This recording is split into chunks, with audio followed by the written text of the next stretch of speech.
excited right now. Okay, we're getting there. We're almost to the end. See, Sabrina ran out when it came to that. She heard the word site visit and she's like, gone. Because they just went through there, that we talked about. So there are 3 types of site visits. One we're not going to talk about, which is the clear site visit. Teresa mentioned that. That is about patient safety in your institution. Your residents must be involved. They must get reports on institutional patient safety, right? But that comes late enough down the pike that I'm not going to touch that one right now. I'm going to talk about your specialty site visit and your sponsoring institution site visit and what we do to get you ready. So your specialty site visit comes 2 to 3 months after you submit your specialty application. From a process standpoint, if you're owning and operating your own residency program, you first submit a sponsoring institution application, then your specialty application, then your specialty site visit happens. And your sponsoring institution site visit doesn't happen for 1 to 2 years after you're approved. So for you guys, you've been through your specialty site visit, you've been approved, your next site visit that will come up is sponsoring institution. Your specialty site visit happens, first you've got, 2 to 3 months after submission of your application, and then once you're approved, it'll happen 2 years again after that. Okay, so you're always on this track of sponsoring institution and specialty, and they have their own schedule. And then in the midst of everything else, there's clear. When you apply and submit your initial specialty application, okay, 2 to 3 months, you're going to have your site visit.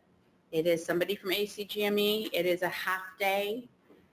And their job is to validate your application, that what you said in your application is true and real, and that you're meeting the minimum expectations of the specialty. Right? They're also assessing your program director's knowledge, skills, abilities, expertise. It takes a lot of form, that goes in a lot of directions. So for example, had a situation, this is when the rule was 2 years as a core faculty member to be a program director. And we literally had to sit, the site visitor questioned whether that was being achieved. And so we literally had to sit and map out day by day of when the site visitor worked, or sorry, when our program director worked for whom. And gosh darn it, she made it by 1 day, but she made it. We had to demonstrate that during the site visit for the site visitor. They want to make sure you have the appropriate program policies, procedures, and infrastructure. Do you have the facility? Do you have the staff? Do you have an impaired physician policy? Do you have your moonlighting policy? Things of that nature. They want to see the faculty members' interest in the program. And nobody wants faculty members who don't want to teach, right?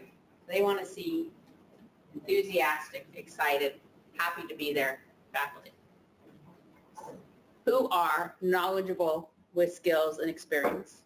And part of that experience includes scholarly activity. So although I'll be the first to go, you're now a faculty member for the sake of the site visit and in this application, we're really looking at faculty members who have scholarly activity. They must be board certified in the specialty. And then, relatively new to ACGME, they're there to help you. They're there to coach. And I'll be honest, some of the coaching has been a little challenging at times. And when they coach, it has nothing to do with the standards and whether or not you are going to be accredited or not. It's just they're giving you their opinion about whatever. Okay, things you need to know about the specialty site visit, the first one. As I said, they shifted their approach. It's now more coaching. But you always have to view this as a friendly deposition. Those of you who have been through this with me know, friendly deposition. How many times do I say it? Friendly deposition. Meaning, you answer the question and nothing more. You do not elaborate. You do not go on about it. You do not volunteer information. Answer the question and nothing more. Okay. Everybody forgets to do that. You guys are pretty good. Probably because I drilled that into Eric so much. They Ultimate goofed it up, and I won't even go into San Isidro. Won't even go there.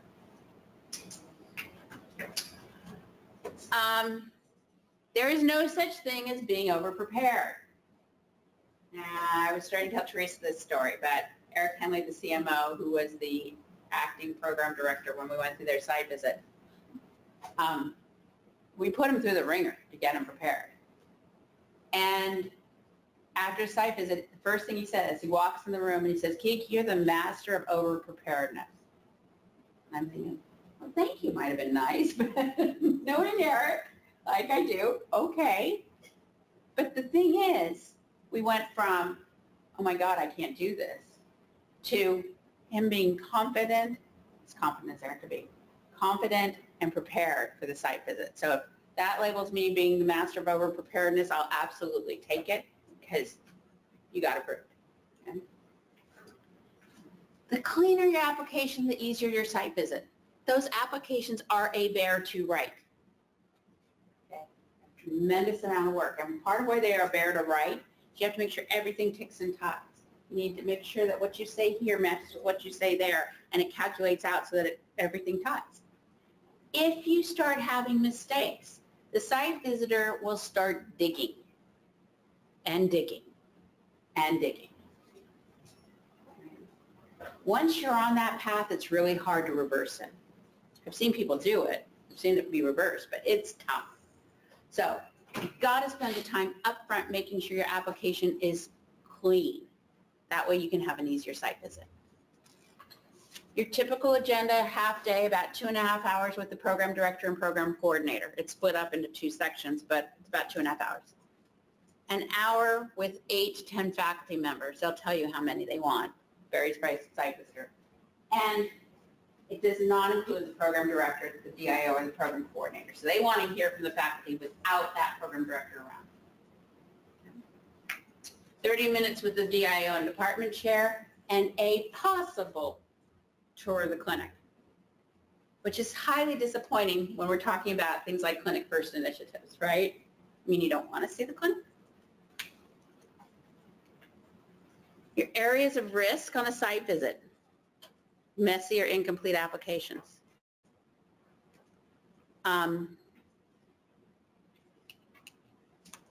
It's at your site visit that the site visitor mentioned to Eric that he had he was doing one site visit where there were entire tables missing in the application. Not on their application, but on somebody else's. Entire tables missing.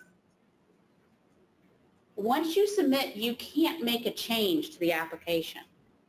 And so what that site visitor said was not only an entire table was missing, but the program director didn't realize our entire tables were missing until the site visitor pointed out. That's not good. Now you're looking at a situation where the site visitor is going to dig. Believe it or not, you can have situations where faculty show up to the meeting with the site visitor and have never met each other. That doesn't play really well.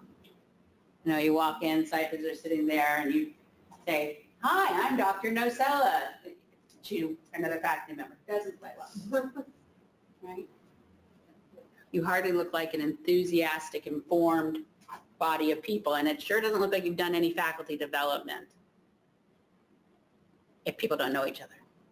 Have your faculty development start before your site visit. How else are your faculty going to know what goals and objectives are, what the program's about, what the moonlighting policy is, what supervision is, what their role is? So when they turn and say, Dr. Smith, so I see you're chairing your program evaluation, the PEC, and Dr. Smith goes, what's that? Not good. That's why you have faculty development and before. Other problems, goals and objectives that are not accurate or complete, and faculty that are unaware of them. You're required to provide your faculty with the goals and objectives. Kind of makes sense, they're teaching it. Even or not, I've had programs that have never given, never is a big word, have not given their faculty goals and objectives for years. That's scary. If your evaluations are not robust or even worse, non-existent, they will ask you to provide your evaluations at end of rotation, for resident to faculty, faculty to resident. They want to see your 360 evaluation. They want to see your mid-year evaluation. They want to see resident evaluation of the program. They want to see your summative evaluation. There are a lot of evaluations they expect to see. And they can't just be a couple of questions on a page. And then, as I mentioned, absence of everything, ticking in time. I'm going to say darn near impossible to be perfect, but you want to be pretty close. 2 years later, as I mentioned, is your continued accreditation site visit. So that's what a bunch of you are looking at next,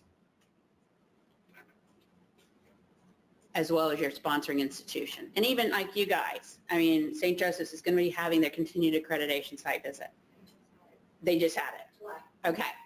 They're going to meet with the residents. The site visitor is going to meet with the residents. You are not allowed to influence those residents in any way. I almost wrote you can't coach them, but you can, and you can say to them, there's going to be a site visit, and here's what the site visitor is going to do.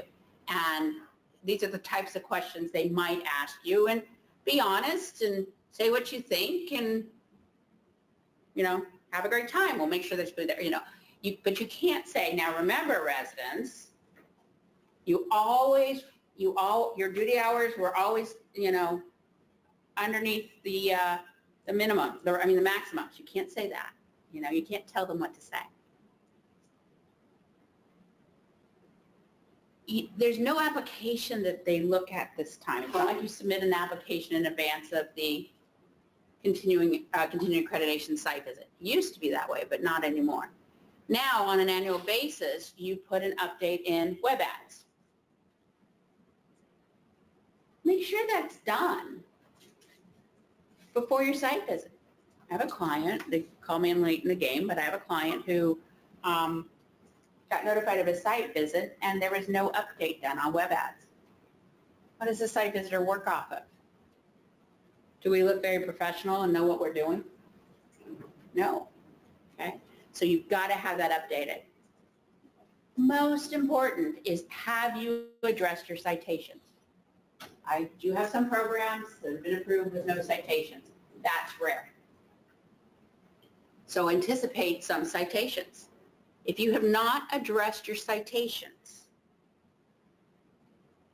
you might well, depending on how many of them they are and the severity of them, receive a notice of non-voluntary withdrawal, meaning ACGME just closed you. They are not like Joint Commission. They are not like HRSA. You don't get to go, oh, golly gee, we didn't know that, give us another chance. If you don't correct your citations, they will close you. Okay?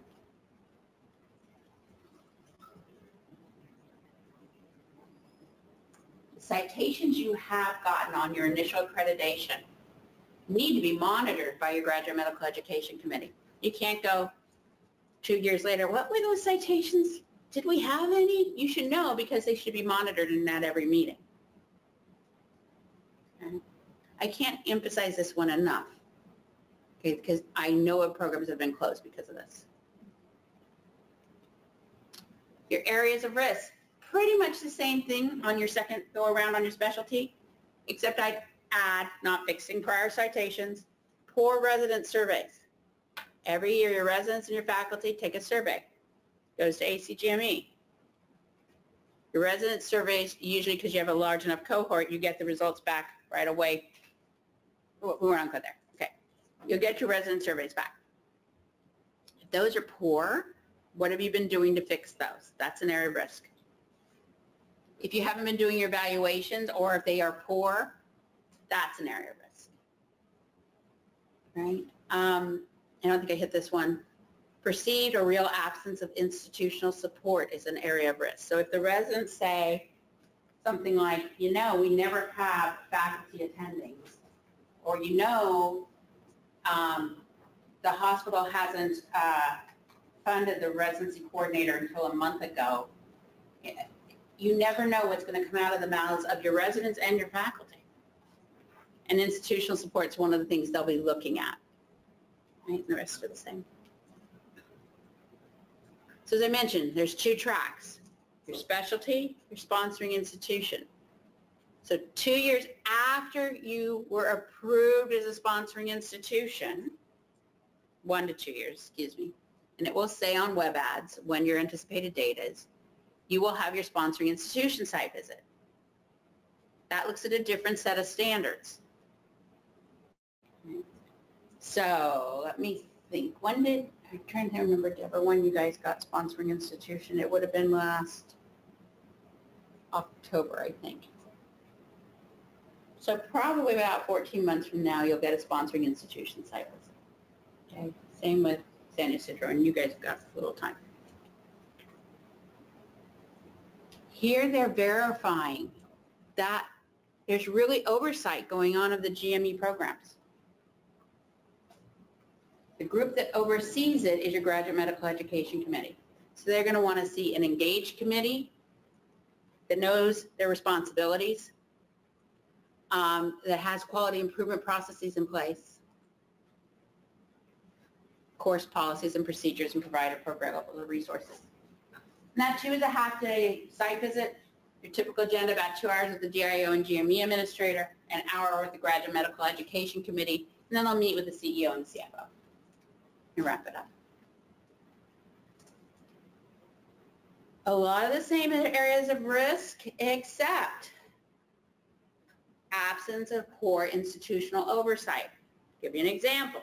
Client who I'm not responsible for their GMEC operations tells me that they had one of these site visits, and the GMEC gets together for the meeting with the site visitor, and they knew nothing about the nature of the meeting. They hadn't met in a while.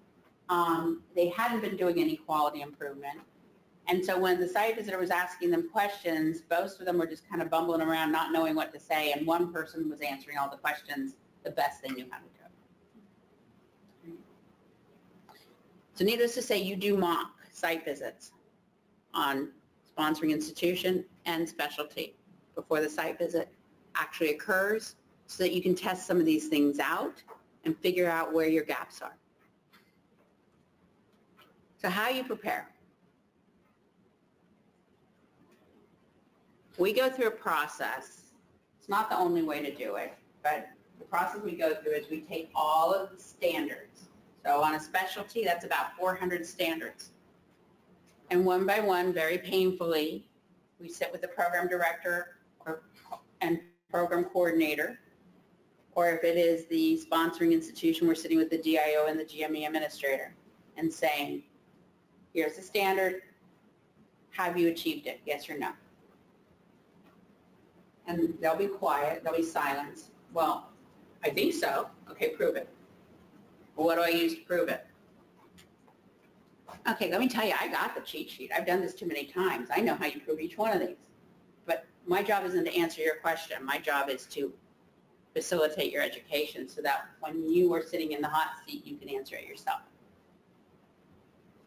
Sometimes I get frustrated and I just answer the question, but usually I just try to be quiet. Okay? If your answer is no, we haven't met the standard, then how are we going to fix it? Sometimes I can't get the horse back in the gate. If you have not had Graduate Medical Education Committee meetings for a year, I can't magically show that you've had them every quarter. Okay? But usually, on most things, I can get a horse back in the gate, or we collectively can fix it. And then we document it so we can prove it. I kill a lot of trees in this process because we build binders with every possible document. Site visitor only gets a teeny tiny binder with that, for that of which they asked for, but we've got binders on everything. And again, that makes it educational. You know when you walk into that site visit that you've got everything you need. You know it. Okay? You meet with the residents if in fact it's you have residents. You meet with the faculty. It's all part of the mock. You meet with the GMEC. And you develop talking points. As you're going through the process of saying, okay, what's the answer to this, or have you done that, you quickly see where you need talking points. Only when you don't do it for his residents, because again, we're not allowed to coach them. Whoops. We're going to get done early. And the last one is fake it till you make it. You want a professional, classy environment. You're laughing, as you know the last one. This is where it always, no matter how much I prepare, this is where it always seems to go wrong. So I'll show up a couple days before the site visit, and I'll say, show me your space of where the site visitor is going to be. And you walk in and, you know, there's yesterday's lunch over there and tables strewn everywhere and none of the chairs match. And you're like, really? Can we do a little better? Right? You want a classy and professional looking environment. I know you're FQHCs, but that doesn't mean you can't make things look nice. Bring a tablecloth from home, right? I've had situations where we show up and nobody, it's a hospital, nobody could get us into the room. Site visitors come in and nobody could get us in the room. Plan for those things. The better one was yours, where we're all standing out in the rain and we can't get inside the building. Your site visitor will show up early, plan for it. Okay, you're there even earlier. They'll say they don't want any food, have food anyway. Okay? Professional looking environment. And then, and I always coach faculty and program director and staff on what to wear. My number one rule, no scrubs. Okay, classy and professional environment. And then I had the last, which is have your bowl of mints, which is my little dig at Ultimate, but Sabrina's not here. Huh? I wasn't there. You weren't there. You didn't hear that dialogue, but you make it nice. A bowl of mints. They're talking a lot. Have some water bottles. At Ultimate, Erica was fighting me over what kind of bowl. She wanted to use a Chipotle bowl, and I'm like, no. Which is why Erica's laughing. No, not Erica, I'm sorry. Natalie's laughing. Okay. And then afterwards, you go out for drinks. And that's it on site visits. It's really, it's an intense process. You start the moment you hit your application, submit your application. It's intense. But I guarantee you, you are ready and prepared, and you've created an environment where the site visitor feels like you're ready and prepared, and that is invaluable to you.